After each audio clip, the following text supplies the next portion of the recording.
did the officials, I guess, say to you or anything about what happened with Joe and why he got ejected?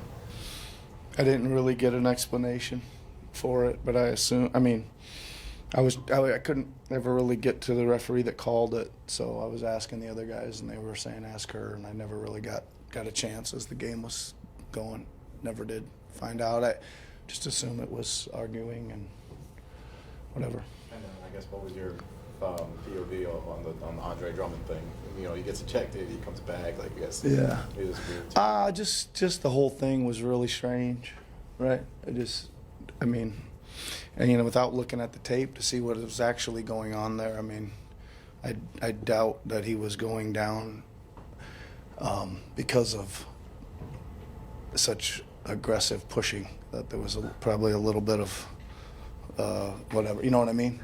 Right. Yeah, so seemed really strange. All three of the calls seemed really strange to me. But on we go.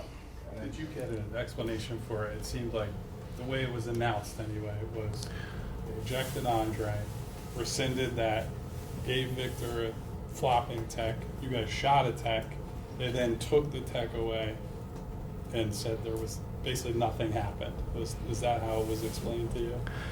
Yeah. What you said. I knew. I mean, obviously we shot the tech, so I knew then they brought drum back, right? So they obviously rescinded and they flipped it. They flipped the techs. Obviously, that's about all I was just curious. Yeah. I don't know. It's hard. I mean, it's hard. I think it's hard to throw somebody out of a game for kind of that, but that's what I was kind of wondering, how we're throwing people out for that. But again, I didn't watch the tape yet on it, so I think I better leave my comments to just that right there. It looked like there was some video around the scene though, and it looks like she came up to you and said, "I messed up." She did. I was kind of doing something else when she I think she was saying that to somebody else, but I did hear her say that. Yep. That's obvious. You know, they flipped the call, so they said that, and she admitted it. Yep. In terms of the rest of the game, obviously Tyrese had a big second half, but felt like start of the fourth quarter, you guys probably had some of your best offensive possessions of the season in terms of ball movement. Yeah. And, you know, what do you think helped create that? Yeah, I mean, I just think again we got in. I think late in the first half we started getting a little more rhythm of moving, and our guys were doing a good job of setting kind of multiple screens and slipping out of some, setting when they thought they needed to. Just again, it was creating enough separation to move it to the next action, and then somebody else would come into it. I mean, it's good to see. It's something we work on quite a bit, you know, versus switching, and we don't get to it a lot of times, but we did, and we kind of kept it going in the second half. But I will say I think we sprinkled in just enough transition here and there, you know, a layup in transition, a three in transition. And again, we finally, you know, it was nice that our guys realized that Wemby was blocking a lot of shots. You probably noticed in the second half too that they were slamming on the brakes in the paint and just seeing where Yabu was, right, and kicking it out. There was, you know, he's going to try to block everything. There's going to be somewhere to kick it back out, and I thought we did a decent job of that too. What do you consider everything that happened tonight?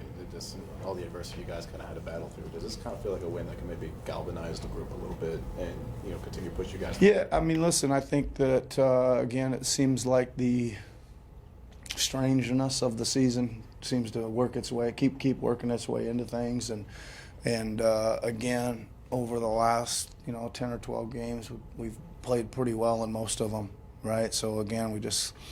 Whatever happens, we just kind of keep on going. I think we ended up losing 3 guys in the end. Joel and Drum and KJ, both were out of the game late. So obviously we're really small playing there, but they went kind of small too. Other than Wemby, when he was out, they were really small. But we matched Yabu with Wemby's minutes in the second half just to have some. That was the only kind of only big we had left. We almost went to Bona a couple times too, but they kind of went so small we decided to stay small.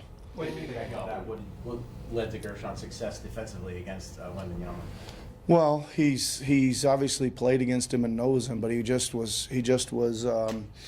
First of all, he was working really hard, right? He was putting his body on him. He was making all his catches tough.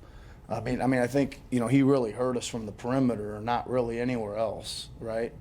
Just again, it was a stretch where they just started putting their head down and driving, and we were trying to decide, are we going to adjust our defense or play our base package, and we played our base package for a lot of it, which means we're helping and we're rotating and stuff like that, and it kept kind of finding Wembyana back, and then it was like we need to stick with him and try to just guard the ball better one-on-one. But again, I just think he just worked and was physical with them. With the exception of the Charlotte games, Paul's had a little bit of a up and down season shooting the ball in the fourth quarter. I guess, do you like the quality of shots he's getting in crunch time? Yeah. I think I would say this. I thought we missed him about 3 times in a row when he was open for threes. We had a chance to make the next pass or hit him on a little flare screen thing we were running a couple times. And then we tried to run it again, and they actually covered it better than they did the 2 times before that. But then he turned around, drove, and got that and one, which was huge, right? And that's what excites me too, because if he's going to be able to drive it and get to the rim and finish, then he's going to be able to have a lot more to add to his options of what he can do. He's been shooting a lot of pressed up jumpers. But, he's pretty good at those. He's pretty good at sitting down and shaking people for threes, even though he's covered a little bit. Yeah. Caleb had maybe his best shot, Yep. best shooting night of the season Yep. tonight. Mechanically, did everything look improved to you? Yes, he did. I mean, again, he hasn't been feeling great, so this rest has him, I think, a little bouncier. He also had a dunk in transition. I mean, he was fighting like heck, too. That was really good to see. I think that was probably his best game of the year. Where he just, really looked good at both ends and finally kind of figure out how to fit in and where to go again. It's excellent to see. He's been working really hard on his shooting, just mechanics that you mentioned. So it's good to see it pay off. All right, everybody. See you. See you in Boston. If you're going. If not, Merry Christmas.